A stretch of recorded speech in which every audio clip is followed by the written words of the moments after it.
Pantheon construction update. As you can see, major features have already been built.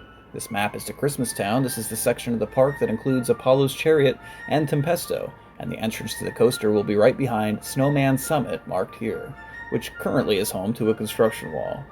As you can see, they've already built a footbridge to get to the coaster, and the train ride is already operating to go underneath that footbridge. The coaster can be seen from many points throughout the park. The train is still in full operation, even with various construction happening within 30 feet from the train track.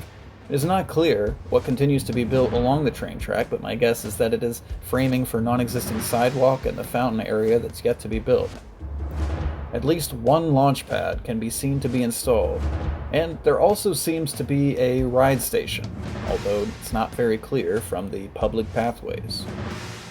The best vantage point of view to the construction site is from the train, but because of Christmastown, the earliest the train opens is at 5 p.m. sunset, so although the shots of the construction site are dark, we can still see these major pieces already in place, although it is not yet connected to the rest of the track.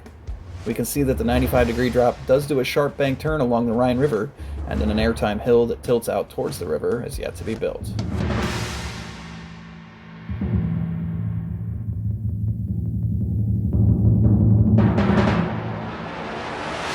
With an already picturesque bridge connecting Italy to Oktoberfest, Pantheon will now join Verbolten in dueling bank turns across the river from each other.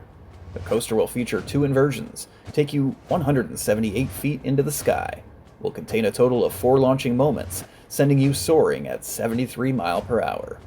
Upon opening in 2020 at Busch Gardens, Williamsburg, Virginia, those stats will make Pantheon the fastest multi-launch roller coaster in the world. Be sure to like, comment, subscribe, and hit the bell icon so you know when I'm uploading new content.